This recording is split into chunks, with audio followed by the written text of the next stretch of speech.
benefit of our members in press and media? Lagi niya po kaming nire-remind na always seek from the heart. Kahit gaano pa kataas yung kaya mong abutin na notes, always seek from the heart.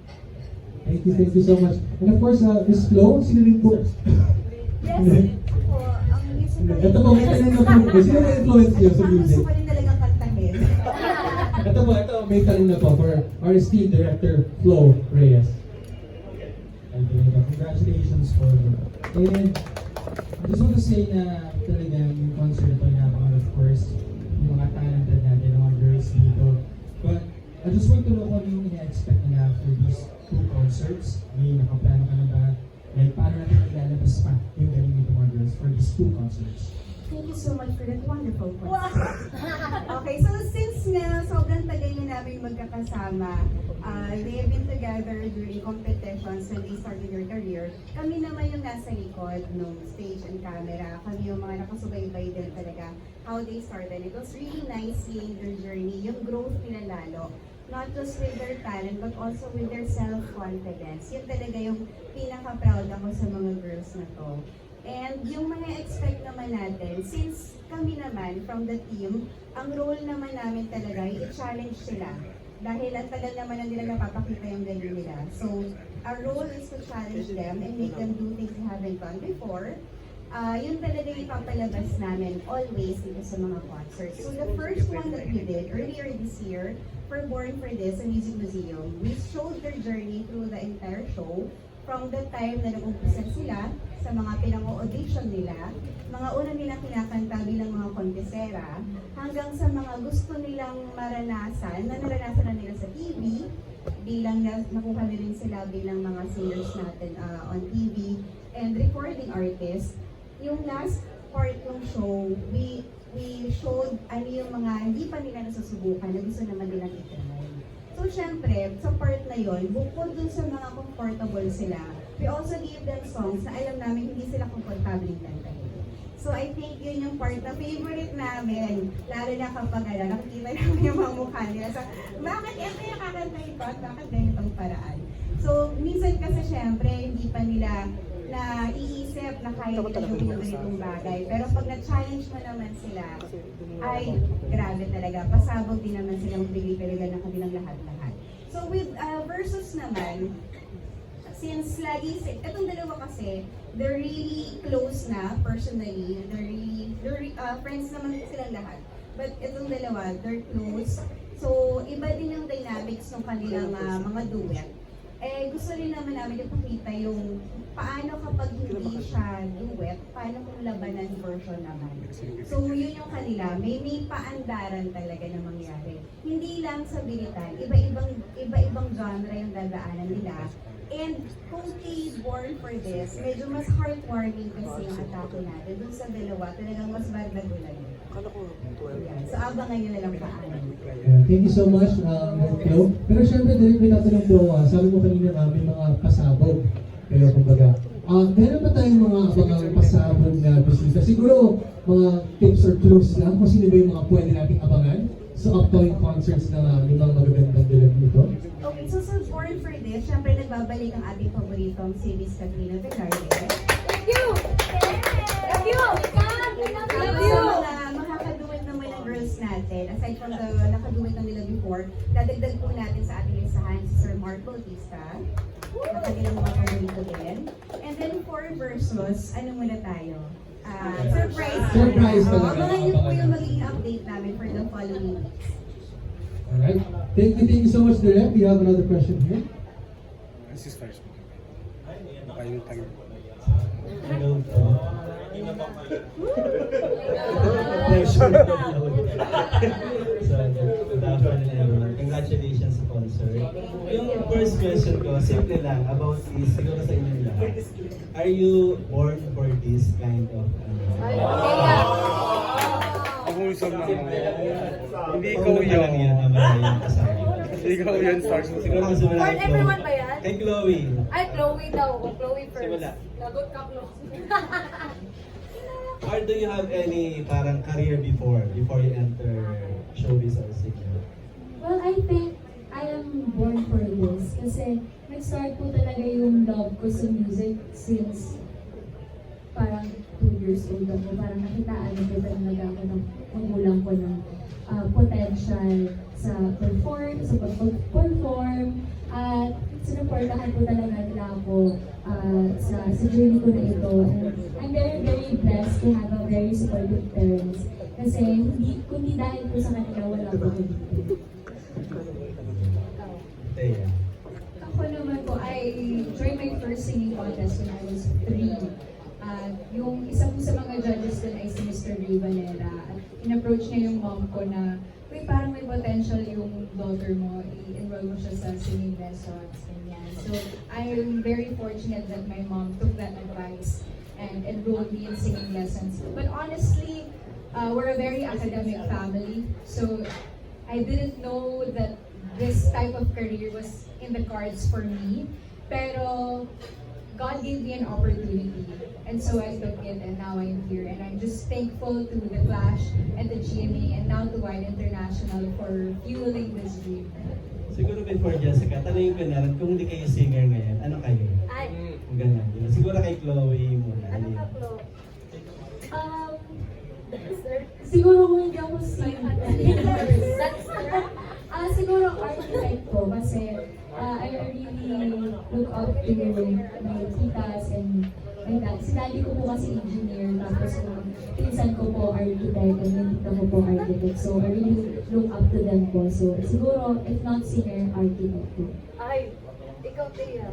Ako po, I've always been an idealist and I dreamed of saving the world once upon a time. Nakalagay sa email Superhero. ko is yung ambition is to leave the world a better place than when I found it. So I think maybe I would be in public governance. Ikaw na, Jessica. Ako na? Na-pressure ka no? Kung hindi ako naging teacher ako, kasi yun naman yung natapos ko. Kasi sabi ng mama ko, ay yun talaga yung goal ko na makapagtapos ako ng pag-aaral. And I think I'm really born for this kasi bata pa lang talaga ako, yun yung gusto kong gawin. Music really makes me happy. I love making people happy also when I perform. Pag nakita ko yung mga tao na masaya sila pag kumakanta ako, yun talaga yung napapasaya sa akin. At hindi lang yun, but yung music talaga din yung nakatulong sa amin ng family ko at sa pag-aaral ko until now po. Tanongin na rin natin ang versus. Kahit di kayo born for this. Ako, late ko po na-realize na I was born for this. Actually, yung family ko po talaga nag-push sa akin sa singing industry. Kasi yung family ko rin ay gusto rin nila ako makapag-graduate. So, naglalaban po ako before, nagko-compete ako before, tapos ginajuggle ko lang yung studies ko. And then, nung nanalo nga ako sa The Clash, na-realize na talagang ito talaga yung destiny ko. I was born for this. So, yun. I'm not much. I guess I am Yung born sunod ko not yan, just ano ka, kung hindi ka singer? Oo nga pala. I graduated, wow, charot. Graduate ko ako as environmental engineer. So siguro if hindi ako naging singer, engineer siguro. Ay, engineer. Did you practice yun? Hindi never ko na po na-practice ang pagiging engineer ko. Kasi nung nanalo po ako nung The Clash, ay nagtitesis po, pa po ako nun. So sabay yun, nung nanalo po ako, graduate din po ako nun. So never ko na po siyang na-practice. Hindi ka na nag-board pass? Or board pass? Nag-board? Hindi na po. Board. Board Na-board na. Or exam. Na-board na. Okay. Charlie. I guess I am bored not just to sing, but to Board for this. Board for this na siya. Ang pinaka-unang love ko talaga was dancing. So, parang 3 years old ako nang kaya kong sumayaw ng isa.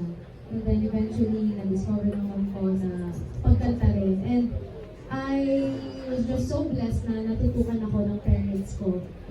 Dahil itong pagkanta na to ay ito talaga ang bumuhay. Sasabihin ko naglagay ng pagkain sa mesa namin, buong pamilya. And ayun na, kung hindi ako naging singer siguro, Architect. hindi ako artist. Interior Yes. design. Then friends ko talaga kami kami ng plastikan. So ano talaga, siguro ako, interior designer. Sagot naman ang mga katanungan natin dyan. Sa totoo lang, ako teleport na po ako sa pwesto ko. Ang masasabi ko lang dito is, these women work for this. I think whatever profession they would have entered, they were born to be absolutely great.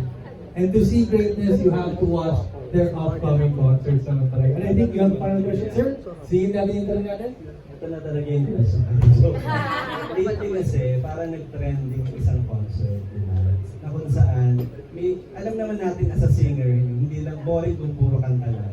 Parang kailangan ng skills in between the song, diba? Kayo ba nagiging maingat kayo sa pagsasabi ng mga skills ninyo na kung saan hindi nakaka-offend o especially jokes, yung mga jokes, di ba? Importante para matawa din naman yung And how do you find Ano ba yan, Kuya Alan? Ano ba yan? Lang muna. Ako, as much as possible, talagang susunod ako kung ano yung binigay sa amin na script. But at the same time, hindi ko hinahayaan na mawala yung totoong ako, kung paano ako magsalita. Pero, andun talaga palagi yung very careful ako sa mga sinasabi ko kapag nag-joke is, kumbaga, within the limit lang. Ganun. Yun din yung sagot ko. Sorry, copy paste.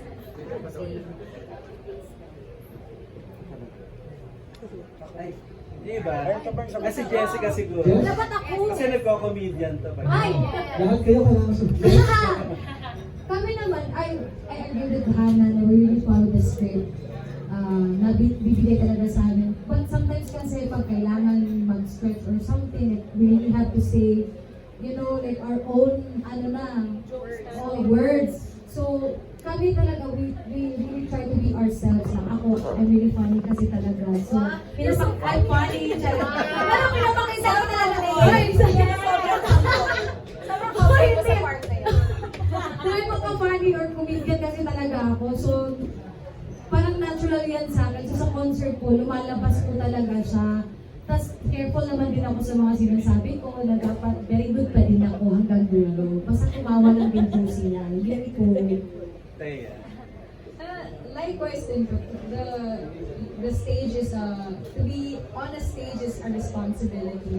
Lalo na there are people who really listen to us, and even though we're really just starting out in the industry, parang our words also hold weight. And meron kami mga taong pwedeng ma-influence sa kung ano po yung mga sinasabi namin. So of course, we take great care in thinking of what we say. But also, like ako, hindi naman po comedian. So I think iba din kasi yung standards na binibigay natin sa comedians in the industry. Iba din naman yung pwede nilang masabi na hindi namin pwedeng sabihin. I guess yun. Well, katulad lang din naman po ng sinabi nila. Kami ba? Yan, kailangan po talaga namin yung responsibility sa kung ano man sasabihin namin. And of course, kailangan din po natin, napakatotoo na lang po kami kung ano sino ba talaga kami. Na wala po kami tinatapakin. Thank you. Thank you so much, girls. Ayaw po namin ma-train. Ayaw po namin Baba. Ay, hindi ka na nagsalita. Ano sa kanya? Pag nakapatay na po yung mga camera, doon na lang kayo magtanong ulit ng ganito. Sa baba mo? Off the record. Ito for the record question po. Hello. Ayaw. Hi po, good afternoon. So, from everyone po, since uso po yung mga collab ngayon, from GMA or ABS, sino po yung gusto niyo mga collab? Oh, ay, may sagot na ako. O sige, ikaw na Ikaw muna, Marian. Automatic ka, may sagot agad ha? Oo, kasi mga fans ko po, matagal na po nilang request talaga.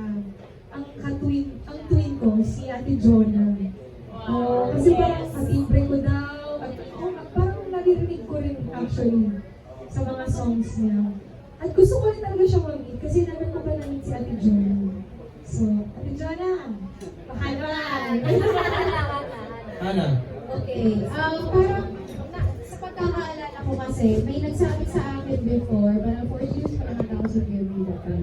nagsabi sa akin na yung growth ko sa show business, para daw akong si Ate Clarice. Na, kamukha pa rin po ba? Hindi, parang ganun daw na, hindi man ganun ka-gradual yung ng journey niya. Pero andun pa rin siya. At parang sinasabi nga rin nila, medyo mag-ibo ko rin daw minsan. Pareho kami ng technique. So, hindi ko si Ate Clarice sa mga sa journey. Ate Clo! Ito po talaga siya. Ito po. Ito po ginagawa ko mga kameras. Ayan po, ayan. Palakpak. Puro mo pala po yan. Thank you very much. Oo, ayan. Siyempre ito po sa ating mga versus girls. What about of course sa ating mga born for this girls? Sino? Ako din ako lalayo. Regine na ako kung pwede. Tolentino yan Si Jean Velasquez po. Kung bibigyan po ng chance, yun po yung sa akin. Ako nasabi na din ni Ate Hana, si Mom, si Miss Clarice de Guzman, and I think same din kami ni Long na si Miss Sarah Geronimo. Yes.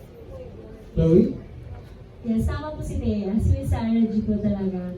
Kasi parang bukod sa naging coach ko po si The Voice, iba rin po kasi yung mga collab ko siya at makasama ko po siya on stage. Makakapag-perform with her. So, sasayaw ka na? Baka makasayaw tayo kapag siya na yung kakulang. Kilometro daw. Oo, diba?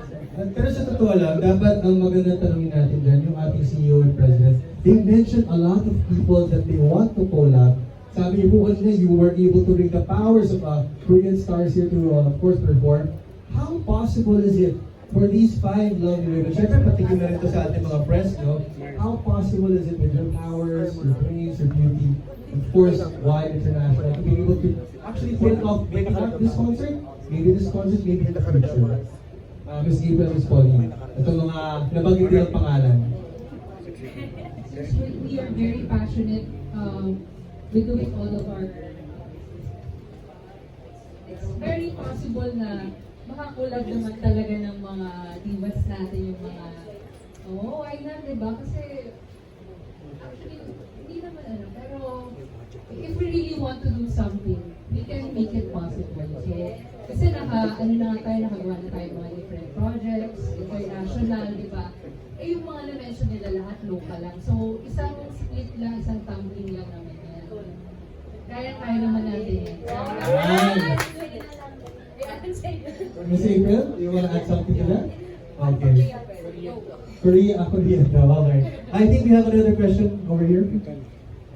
Same question. We have Ato. Ako ang nagiging one actor or male singer na gusto mong kantahan at anong kantang bakit? Alam mo yung sasakalala ko pa yes. Ano pong context ito? Duet? Kakantahan mo? Serenade! Gusto mo sabay pa kami? Sasagot sa'yo. Sige. Like, Kung may Sabay-sabay ito kung may actor akong kakantahan at isa serenade, sino yun? Sagot kayo. 1, 2, 3, go! Miguel Tay Felix! Siya po yung sa akin. Anong kanta mo? Paalam ka muna ka. Feel the world? Ano ba? Kanta ko parang sa kanya? Ano? Crazy in Love. Sample! Di sayaw eh, kasi sumasayaw si Miguel. So, sayaw siya, tapos kanta ko. Ano naman sabi mo isa? Ay, isa, bakit kita? Pahiram ng galit, joke lang. Ikaw na. Ayan. Mag-iisip po na ako. Wala, nag-iisip sila lahat ng kanta. Alam mo, para sa akin po talaga yung tanong. Alam mo, sagot ko ha. Ngayon po yung pagkakas nila ginagawa ni Just on stage, di ba? Yung mga pag-chat at Back up na lang po natin siya. Pwede bang ano, wala kayong sagot? Best we support you. Salamat Seryoso ba? kayo! Meron, oo.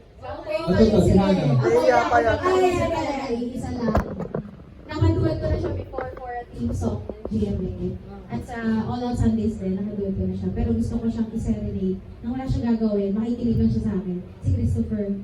Ay! Anong song daw? Ano? Anong song pala yun? Anong song? Isa lang. Sayang na sayang pag-ibig na alay sa'yo. Marian. Marian? Ito yung ating mga board for this one. Chorus, ano ba? Si Thea, tsaka si Chloe. Nagpe-brainstorming pa. Parang hindi na mahirap sa tanong, ha? Ikaw. Kahit sino na. Si Alden. Ayan. Si Alden. Ano ba? Love song. Anong kakantarin mo kay Alden? Kung Crazy in Love. Ano yung Crazy in Love, Crazy in Love. Love on top sa akin. Tampon. Baby, it's you. You're the one I love. You're the one I need. You're the only one I see. Kaya. Kailangan may sample din, ha? Kasi wala. Ako siguro. Kantahin mo muna.